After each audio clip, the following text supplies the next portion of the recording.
Together, let's weave a web of love that transcends the bounds of time and space, uniting hearts in a journey of universal connection.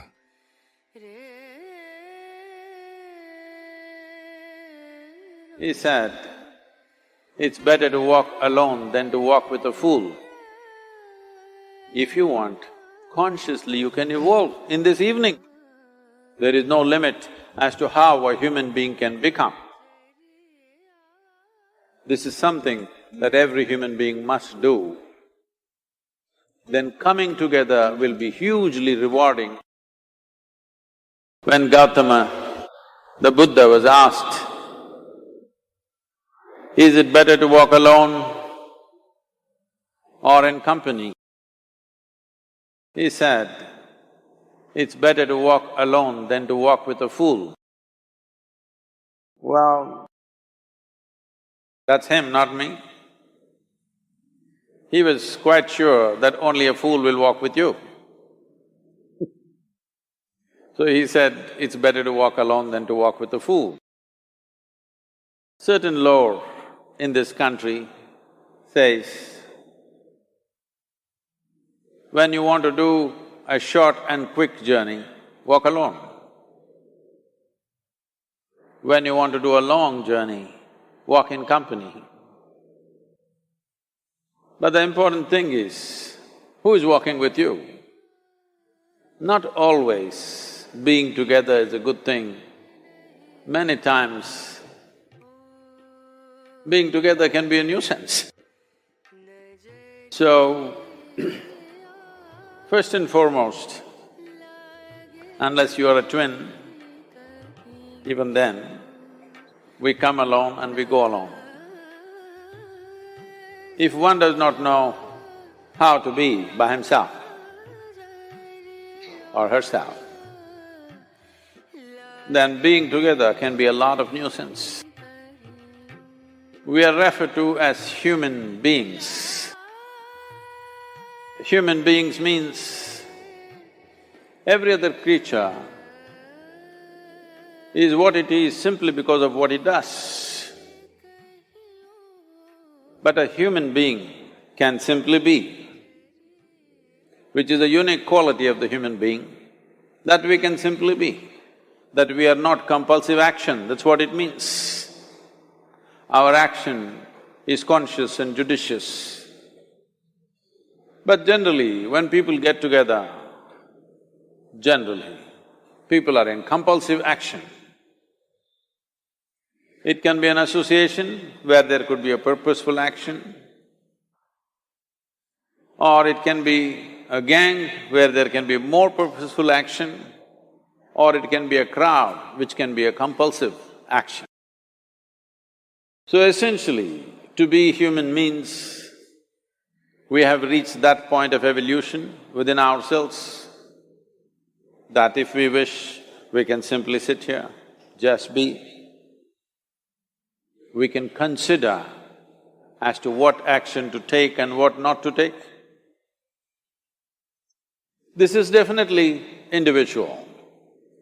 When individuals come together, we say, it's we in plural, but still it is individuals who have to come together.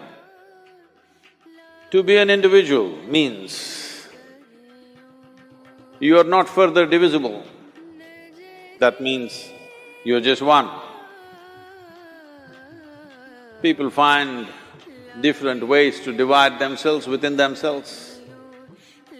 In India, with 8,000 years of cultural history, we have invented various words to divide ourselves. It's very common for people to talk in terms of Atma, Paramatma, Ahankara, this one and that one. But every culture has this in their own way. When things are going right, when good things are being done, if you ask people, they say, yes, I did it. When things don't go right, when things go wrong, then they will try to find somebody. If they don't find anybody, He is always there. When they are very wonderful, of course they take pride in being how wonderful they are.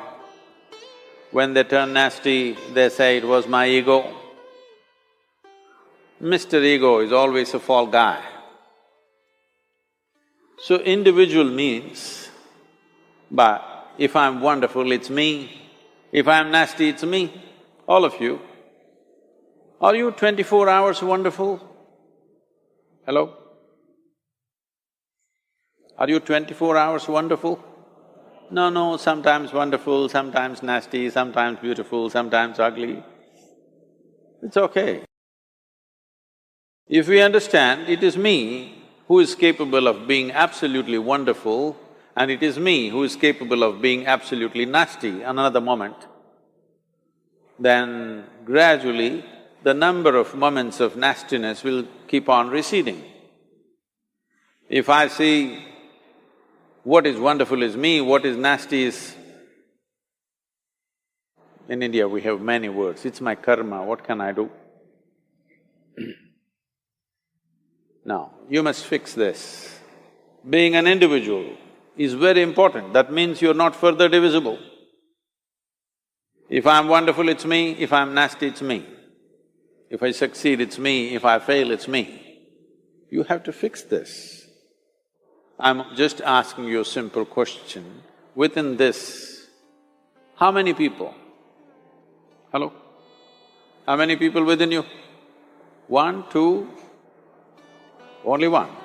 If you're one, you're a normal human being.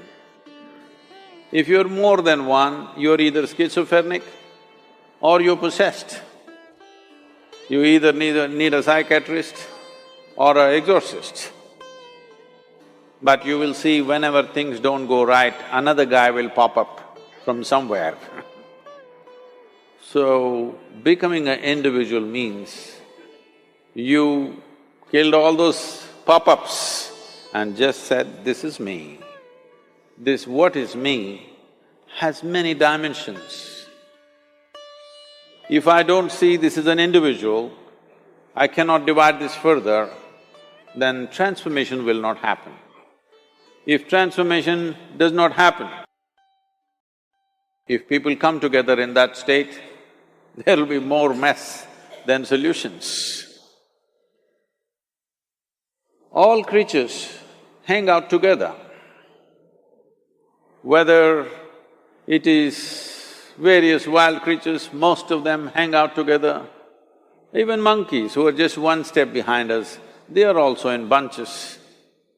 It is only human being who can sit alone and transform himself or herself, because this is the prerogative of being human, that we can simply be. This is why you are called human being, you are capable of being. You are not in a compulsive state of activity. If you want, consciously you can evolve. In this evening you can evolve, if you're willing. It doesn't take 1,000,000 years, because our evolution is not biological anymore, our evolution is conscious. For every other creature, it is fixed. Nature has fixed 2 lines within which every other creature lives and goes. But once you have come as a human being, there is only bottom line, there is no top line. There is no limit as to how a human being can become. So before we associate ourselves with people, it'll be good every day in the morning or a certain period of your life, if one withdraws to spend a little time with oneself and see how, in what ways can this be little better than the way it was yesterday, this life? How it can be a little better life than what it was yesterday, because most people are coming together for their needs. To fulfill needs, people come together. Some people come together to fulfill a purpose or a cause. Some people come together to eat, drink and be together because they cannot be alone. This is something that every human being must do. A certain period of time, You do one thing, just 24 hours, take a break from everything, not today, right now you're among people. You take a break sometime, just 24 hours. And don't read, don't watch television, don't use the phone. Simply sit in your room, alert, not sleeping. And if you watch the nature of your mind, you yourself will certify, this is a madman. Because for most people, their mind cannot stay on any one thing. Unless they're in activity, simply they cannot be here. In compulsive state of psychological activity is on. When you are like this, you cannot be. That means you cannot be a human being. Being has to happen. Only then togetherness will be very rich. If you know how to be by yourself, then coming together will be hugely rewarding and of tremendous value. That means we came together consciously. Policy for the country, we are working on it. It may take another year, year and a half before we really come up with this. Because I live my life out of my experience, and my experience of education was just ridiculous. The sisters… No, I'm acknowledging them because I am also a Carmelite.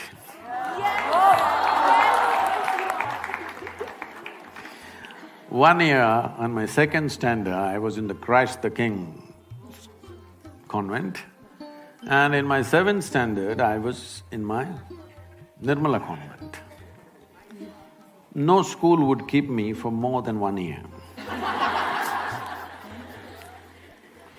Because I never understood, why the hell am I going to the school? Nobody explained to me.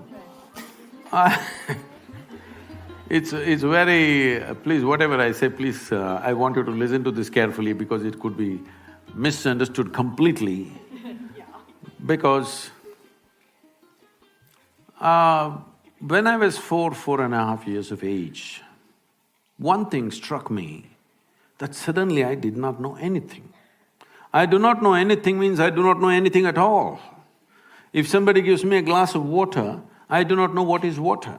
Well, I know I can drink it, I can use it, I know how to use it, but I don't know what it is. So I keep staring at the water for hours on end. Well, actually the fact is, even today you don't know what is water, if you really look at it. We know how to use it, we know how to destroy it, but we don't know what it is really. With all this scientific exploration, we do not know one single atom in its entirety. We know how to break it, fuse it, make a bomb out of it, all these things we know, but we don't know what it is. So if I found a blade of grass, I'm just staring at it for hours. If I sit up in the night in the bed, I'm simply staring in the darkness. My dear father, being a physician, started thinking that I need psychiatric evaluation. You're just too late. My problem was, I look at this and I don't know what this is. They're asking me to look at that. I just cannot shift my attention, I'm just looking at this. In this condition, they sent me to school.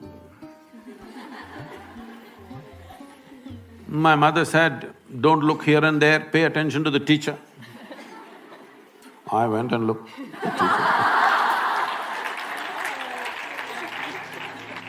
Absolute attention to the teacher, the kind of attention they had never received in their life. Many things happened in this, I don't want to go into the detail. When about 9 years ago, this school where I studied for a couple of years, that's the only school where I stayed for 2 years. So they came to invite me for their 125th anniversary. I said, see, why me? I was not just a not good student, I was not even a student. Because I didn't have a textbook, I didn't have a notebook, I just went. I just had a bicycle. I thought it was good enough. So, I said, why me? Please, I'm not a good example for the students. They said, no, no, our school has produced union ministers, our school has produced cricketing stars, film stars, you are the only mystic, you have to come. So I went. So I went and sat there in the quadrangle, the same oppressive buildings, and no, this is my experience, I'm saying. And suddenly I looked at this particular classroom and I remembered, I was 12 years of age. One afternoon, these are times when I don't speak for many days, because when you don't know anything what to say. I'm still trying to drink in the creation around me, I'm paying attention to the leaf, to the… everything. Man, woman, child, animal, plant, anything. I'm just paying attention to everything, I still not figured out a thing. So there's nothing much to say, so I don't speak. So at one point, my father put me through speech and hearing test, thinking I cannot speak. This is the problem of a physician. Then that afternoon, the teacher is trying to get some response from me. After about 35–40 minutes, I'm just looking at him. I don't even hear what he's saying. I know this man's past, present and future, but I don't hear the question. After 35–40 minutes, he got so frustrated and angry with me. He came and held me by the shoulder, shook me like this violently and said, you must either be the divine or the devil. I think you're the later. I didn't feel insulted or abused, I just thought about this. Because till then, I did not know what is this, what is this, what is that, what is that. Everything is a question mark, the entire universe. But I knew one thing, this is me. This guy confused me about that also. I just looked like this. Is this divine, is this devil? What the hell is this?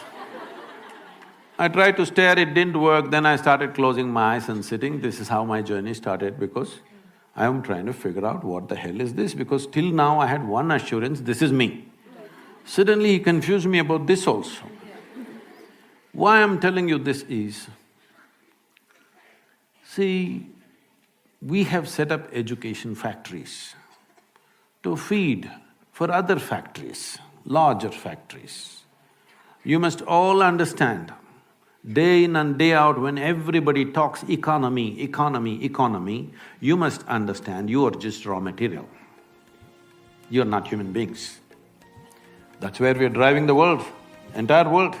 When economy is the most important thing, this is how you will run the education. There is no time for any tenderness, there is no time for any nurturing, there is no time for anything, because everybody has to pass at a certain age and get into the job and make money, and then in the end, I don't know what, they'll relax in the end when they're 75. So this has to change, but for this to change, we have been in 15–20 generations of poverty in this country. Your parents have relaxed a little bit. My time, our parents were so hyper about how will you earn a living, how will you earn a living. I said, why are you bothered about how do I earn a living? Tell me when you don't want to feed me, I'll just go somewhere. I'm capable of getting my food, and I have no problem of wanting to live like somebody else. I'm not bothered what somebody else has. I know I will never go hungry, I will find my food somehow. I went into the jungle and stayed for 3 weeks by myself, and I managed to survive off the jungle. So I knew if nothing works, I'll go into Western Ghats. So why I'm saying this is, we become too overly concerned about survival process. For the society to relax a little bit, I think economic development is needed. See, these two things are like this. If economic development is much more and there is ease, that if you… let's say you don't pass your examination, you won't fall on the street and get lost. If that assurance is there, everybody will relax a little bit, feet off the throttle a little bit will happen. So right now we created three different dimensions of education. One form of education is just for rural India, because for them it's economic. For them to get out of that economic and social pit in which they are, a certain type of education. Another form of education for those parents who are reasonably affluent, who want their children to be exposed to a variety of things. Here at least 50% of the time is dedicated to art, music, theatre, like this, and the school is created like a museum, almost. So children live here in a completely different way. And we have another school which you saw the girls dancing. From the age of 6 to 18, there is no academics for them. They learn only classical dance, classical music, Kalaripaitu, which is the mother of all martial arts, yoga, Sanskrit language and English language. This is all they learn. They don't go to any academic stuff. They go through 12 to 15 years of very severe training. You saw the girls dancing, but you don't know their fitness. If you ask them to just climb up here, they will just find their way up. They're like that. Physically, the main focus is to grow the body and the brain to its fullest without any intent. See, the problem is at the age of 3, people like to hear their sweet little girls say, "What will you become?" "I'll become doctor." At the age of 3. So from the age of 3, you're wishing a lot of people will be sick in the world. I'm saying it's a completely wrong way of nurturing. Raising children or bringing up human beings is like raising a garden. It's not a factory. In one extruder, everybody goes, but that's not going to change in a hurry. So you need to learn how to make the factory feel like a garden a little bit, because in your time, it's not going to change. By the time you get out of education, it will… if we start the process now and invest heavily, it may change slowly in the next 20, 25 years. That's how it is.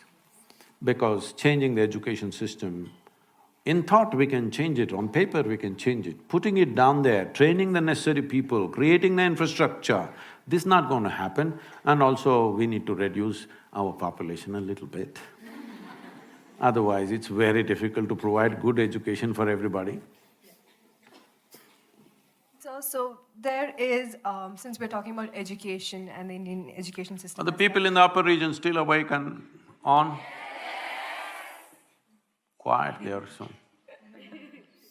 Okay, since we're talking about the Indian education system, one of the main questions that actually came to us, was, is attendance…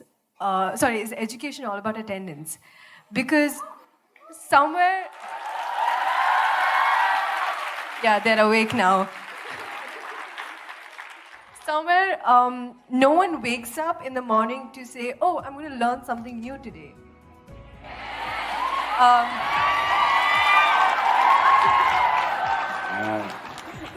She wants to become a star in the college. So, everyone, I think, gets up saying, "Oh, I don't have attendance, dude. I think I need to attend this class. Oh, I have 85 in that, so maybe I can miss one class." I think many of the students here, they don't like maths, but when it comes to calculating the amount of percentage that is required, they're so good at it.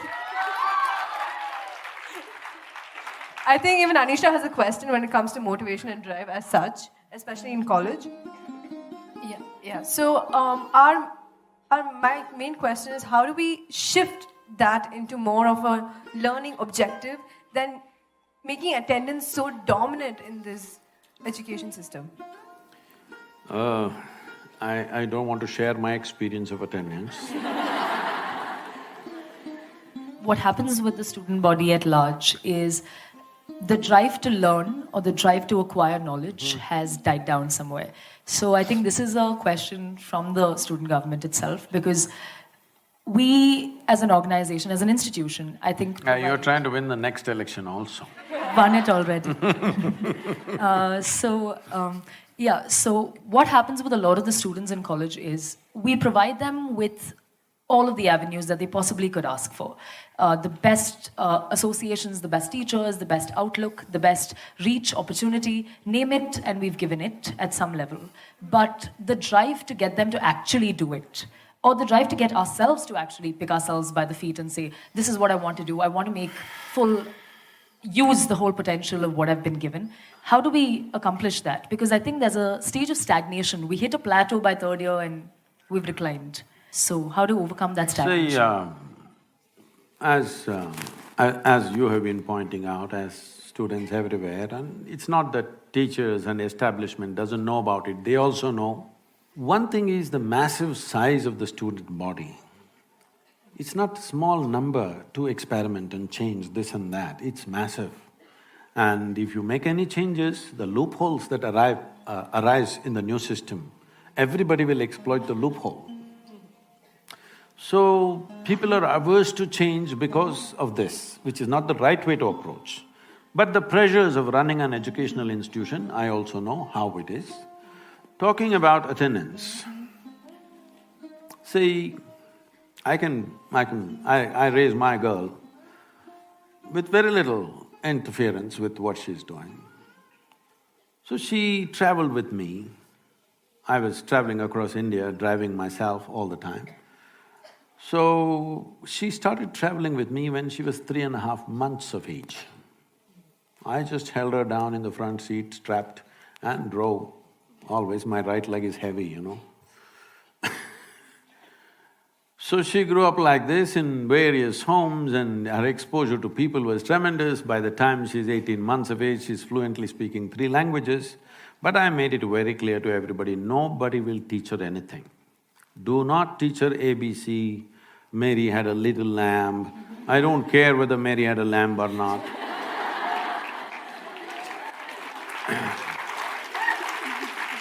So, I made one rule, you can play with her, you can do whatever, nobody is going to teach her 1, 2, 3, ABC, nothing. No rhymes, no nothing. Well, she picked up some cinema tunes, this and that, like Sounds of Isha singing, she picked up those tunes by herself, but nobody taught her anything. Then I thought I'll never send her to school, she can just be with me, but one big problem is you cannot provide that age group company, which is very important. She may become my age when she is still 10, 12. So I sent her to a school which is most relaxed without too many restrictions. When she was 12, 13 years of age, one day she came to me, something that happened in the school upset her emotionally and she came to me and she said, "You're teaching everybody so many things, you don't tell me anything." I said, "See, I don't teach anything to anybody unsolicited. Now that you've come, we can talk, I think." I said, "This is all you have to know. Never look up to anybody." She looked at me like this. I said, "Even me? Because if you look up to me, you will miss the value of who I am. Maybe you'll hang me on the wall and nail me to the wall and smoke me out of your house with incense. But you will miss the value of who I am, you have to look at me for who I am. So don't look up to anybody, don't look down on anybody. This is all… Just think through this. Because all human beings have fixed it, something is good, something is bad, something is high, something is low, something is superior, something is inferior. In this state, there's no education, if you ask me. Only misuse of knowledge. So this is all you have to know. Never look up to anything, never look down on anything. You will become absolutely present and very human, full-fledged human. And if you become an overflowing humanity, your learning possibilities, your perception will blow up like that. That's what we need to do, but how to do it, they were telling me in these premises there are 10,000 girls. How to do it with 10,000 girls? It's tough. Okay, we will limit it to only 2,000 girls, then there will be strike outside on the street. Why are you not giving us admission? So this is a situation which can't be just fixed simply because somebody changed their mind, you can't fix it. There is a very complex reality there. So for yourself, we can do this, maybe, I don't know, from the student union or from the teacher's side. If we can identify responsible students, responsible need not necessarily mean obedient. Responsible need not necessarily mean they're getting 98 marks in where they should only get 60. So, responsible is different. All I'm saying is, if all of you girls assure the management that our time in the college, don't compel us to just necessarily sit in the class, but these 7 or 8 hours we are here, we will stay focused on something. We will not sit here and there gossiping, we'll focus on something. If education is a focused time, it doesn't matter what you focus on. Who knows, you may be science, suddenly you may become a better psychiatrist than her, psychologist than her, or she may be psychology, she may just pick up something else. Because choices are made considering so many things at a certain time, that may not be your genuine aptitude. See, there is a certain genius in every human being. Home situation and school situation must fundamentally focus on how to unfold that genius. Unless you create that atmosphere of incubation, it will not flower. Believe me, 99% of the human beings on this planet live and die without ever touching the inner genius that they hold within themselves. It is not just about them, what a loss to humanity. This is why the same stupid things are being debated for thousands of years, because human genius doesn't open, bunch of idiots. Yes, talking the same damn things forever as if it's something else.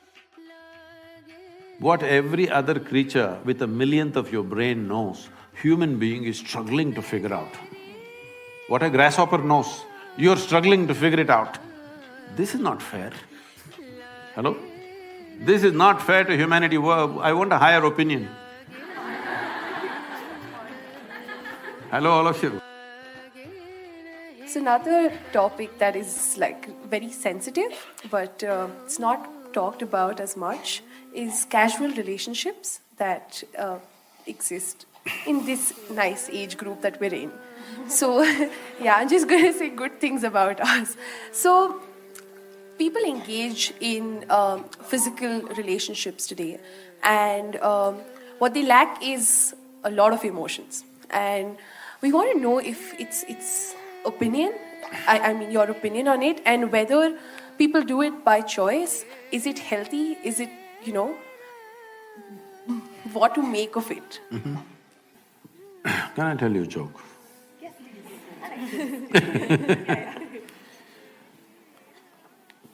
There was one Mrs. Bhatia. No Bhatias? I could change the name. There was one Mrs. Bhatia who was having her 50th wedding anniversary. They had a wedding anniversary, and the next day she filed for divorce. The judge saw the divorce petition. He was also a good family friend. So he called her and he said, "Why you want to divorce your husband? He's such a sweet little thing. Why do you want to divorce him? On what grounds you want to divorce him?" She said, "He's not been faithful to me. He's been cheating me." How do you come to this conclusion? Just yesterday you had your 50th wedding anniversary, you were fine yesterday, how do you conclude this? I got little nostalgic and started flipping through the photo album. Then I saw none of my 5 children resemble him.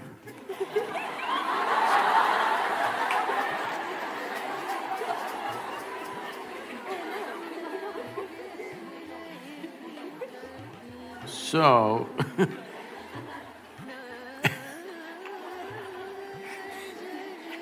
see, right now,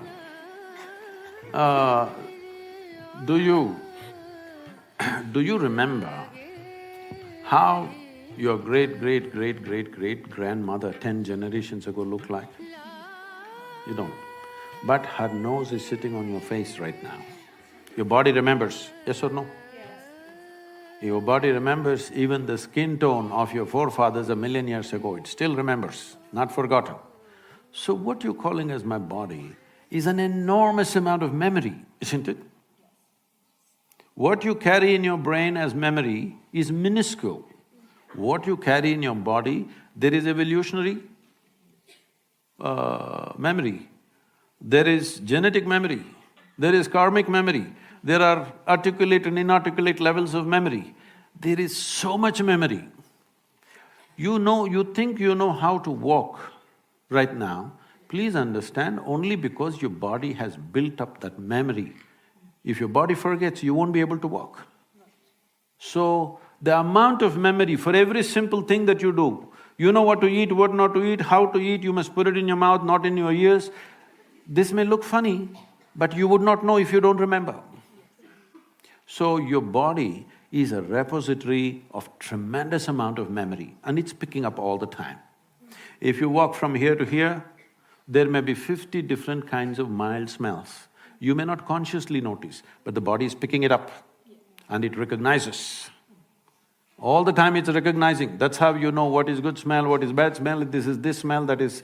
You recognize the different aspects of sound, smell, this, that, because constant recognition is happening. So this body memory, traditionally in this culture, we call this as runanubandha. That means physical memory that you build.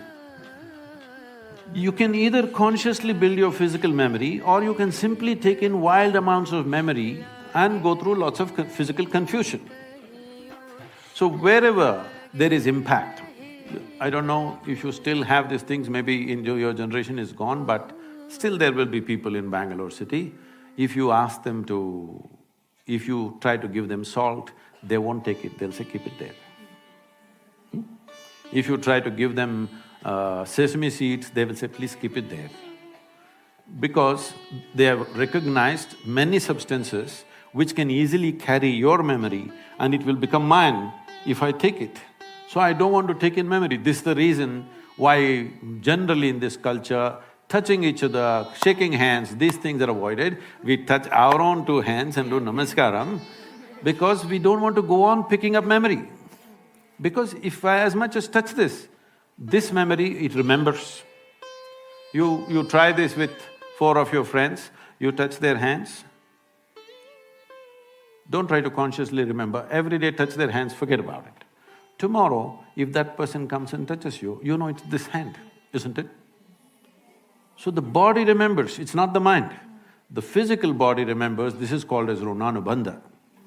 When there is a sexual interaction or there is any kind of intimacy which involves thought, emotion and body, the amount of memory that is left in your system is very big.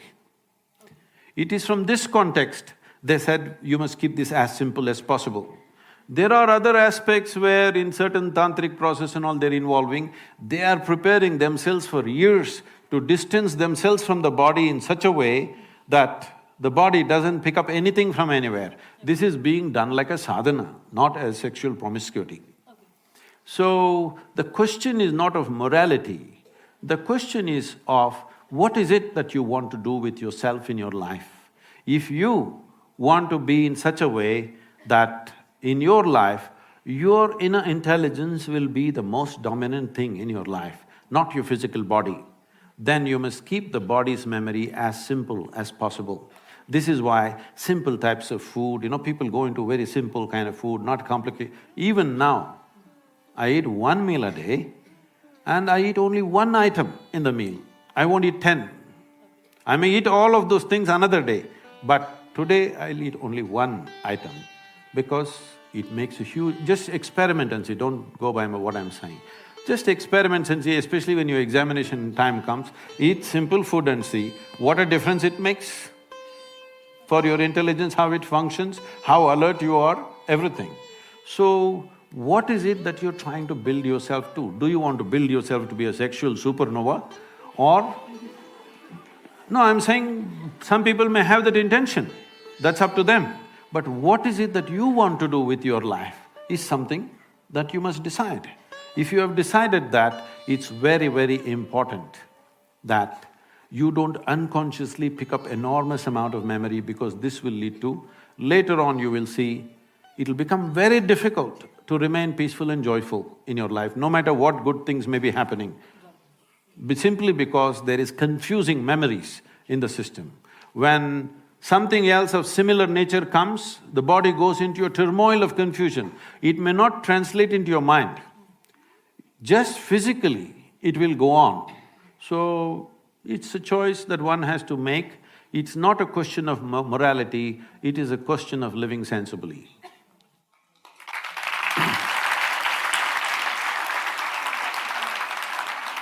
Thank you so much, Sadhguru. Now we shall be entering into the social media questions that our students have been sending in. So the first question is sent in by Shivangi Sharma. Lots have been spoken or debated about feminism. Girls are doing different things in the name of feminism. Is there any meaning to feminism, or are we fighting a non-existing idea? See, there is a meaning to equal opportunity for all human beings. You should not even consider their gender. Women should have rights, I don't like that. All human beings should have equal opportunity. And they should choose what they want to do. What a man wants to do, what a woman wants to do, it's the choice of an individual. Just thinking all women are same, all men are same is a stupid idea. The requirement is not the same, the drives are not the same, and the aspirations are not the same. So, all women be like this, all women be like that, this is a very… this is the problem, when something is going wrong, people react to that and they think they can correct it by reversing everything. Reverse is not the answer, reaction is not the answer. What you do in reaction will always lead to one kind of injustice, will lead to another kind of injustice. There are various aspects attached to this, but feminism, if you're importing it from United States, most of the feminists, they didn't live well. They talked and talked and talked, and in the end their life is empty. Not because there is no man, you don't need a man, it's your choice, okay? But the problem is constantly being in a state of reaction doesn't lead to well-being of a human being. This is one species. We should not forget this. These are not two species. This is one species. The species is made in such a way that they have to… There is only possibility to exist together. There is no other way. Question is how much need you have for the opposite gender, or you don't have need for it, that's up to individual choices. But fundamentally, there is no such thing as superiority or inferiority. Once again, this superiority business has come, or this male domination has happened in various societies, mainly because we made economics the most important thing. Money is the only value. Now, the go-getter in the family is the only value. Let me share this with you. My mother did not earn a rupee in her life, and she didn't care about earning a rupee. But can you think can you think of that family without her? Is it even a possibility? Rubbish. It's simply rubbish. That somebody thinks, oh, she didn't earn a rupee, so she must have been a slave, so she was a housewife, she worked all the time, nobody paid her. This is just stupid stuff, okay? Because money has become the greatest value. Right now in this town, if you say there is a big man, this doesn't mean he has a big body, we don't value them anymore. It doesn't mean he has a big brain or a big heart or big something else. No, he just has big pocket. So this has to change in the society. If money is the only value, male is the only value, I want you to understand this. Today, in the name of feminism, unfortunately, a whole lot of women are desperately trying to be like men. It's not so much in India. If you look in… Be a multiplier of love and knowledge. Share this video with those you love, and together, let's spread light throughout the world.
uitete Urotel pina Achlarin yes Wakotule Tenemalum Buleva Harnate Elendil Estel Sila.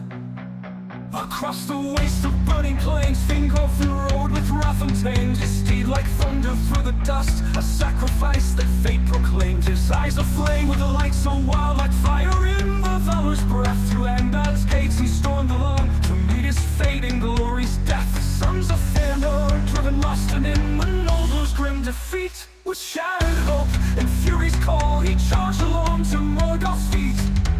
He sounded his horn with the light so wild, like fire in the valor's breath. To Angband's gates he stormed alone to meet his fate in glory's death. To meet his face that fate proclaimed, his sacred blow below God's feet. He sounded his horn with a light so wild, the brazen doors were clawed and turned. Like thunder through the dust, a sacrifice that fate proclaims. His eyes aflame with a light so wild, like fire in the valor's breath. To Angband's gates he stormed alone to meet his fate in glory's death. The sons of Fëanor, driven lost, and didn't know those grim defeats. With shattered hope and fury's call, he charged alone to Morgoth's feet. Sounded his horn with a thunderous cry. The brazen doors replied in turn, and called the Dark Lord forth to fight with a rage that none could spurn. Under blackened skies they clash in fire, a dance of steel, a test of wills. In every blow a hero's pyre, as blood meets stone the earth stands still. The hammer fell from heights, a force of doom and boundless hate. But Fingolfin, swift as a striking hawk, evaded death, defied his fate. His silver mail and crystal shield, they glimmered bright against the dark, like a lone star's defiant light, a guide through shadows cold and stark. With every swing of Ringill's blade, the giant trembled, strength unmade, by a king who dared to stand alone, who knew the weight of choices made. 7 wounds he dealt that night, 7 cries rang out in pain, as Angband's hosts looked on in fright. They fell to earth like sudden rain. The ground a blackened skies, they clash in fire, a dance of steel, a test of wills. In every blow a hero's pyre, as blood meets stone, the earth stands still. The ground gave way to pits of grief beneath Morgoth's iron tread. Yet still the elven king arose, the wounds ran black, his courage bled. With one last cry he swung his blade and healed the Dark Lord's wicked heel. The blood poured forth a burning shade, unlocked no time to leave.